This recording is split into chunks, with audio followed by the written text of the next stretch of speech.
Hello po, magandang araw po sa inyong lahat. So ngayon pong araw na to ay bibiyahe po tayong papunta ng NAIA Terminal 3. So ngayon po ay nandito tayo ngayon sa Clark International Airport na kung saan nandito po yung mga bus na papunta po ng NAIA. Ito po yung tinatawag nilang P2P. Meron din pong mga bus dito na papunta ng Baguio, Olongapo at marami pa pong ibang lugar.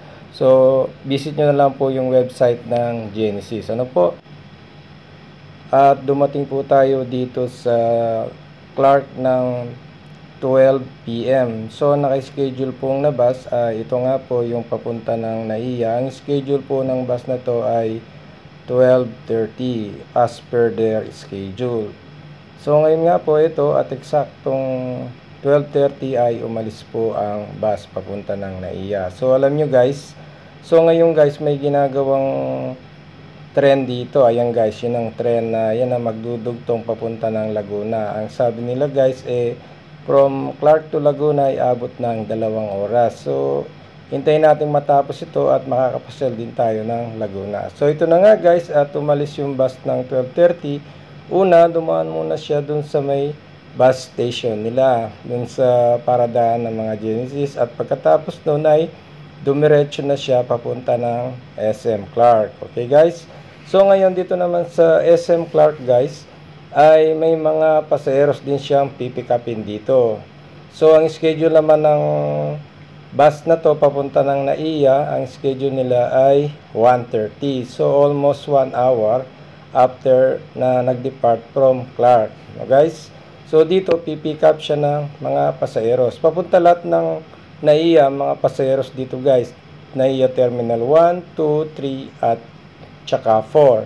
So ito na nga guys, exactly 1:30. So ibig sabihin guys, 1 hour ang diferensya pagkatapos na nag-travel tayo dun sa Clark. Okay guys, so dadaan ito ng Dao, Mabalacat, Pampanga. So dadaan lang siya dito guys, hindi siya pipick up ng pasaheros. Kaya kung gusto niyo sumakay, dapat sasakay kayo dun sa SM Clark. So ito na nga guys, at nandito na ngayon tayo dito sa NLEX. Sa alam niyo guys, pag diniretso yung NLEX na to papunta ng north, ay dadaan kayo sa SCTEX, yung Subic Clark Expressway, at pupunta naman kayong papunta ng norte ay yung TPLEX, yung Tarlac, Pangasinan, La Union Expressway. So ito na nga guys, at nandito na tayo sa Pampanga, sa Candaba Bridge. At syempre, pag nakita nyo na yung Philippine Arena, ibig sabihin niyan guys nasa Bulacan na kayo, nasa Bocaue, Bulacan. Pag nakita nyo na yung Philippine Arena, isang landmark yan guys. Pagkatapos niyan ay ito na, pupunta na tayo sa Skyway. So from Skyway guys ay mga 35 to 40 minutes nandito tayo ngayon sa NAIA Terminal 3. So yung ganun kabilis guys yung biyahe natin. From Clark to NAIA, aabot ito ng 3 oras. Okay guys? So ganun lang yung paglalakbay na gamit itong P2P bus transport ng Genesis. Okay guys, so maraming salamat at maligayang paglalakbay sa ating lahat. Okay guys, ang pamasahe pa lang ngayon ay 450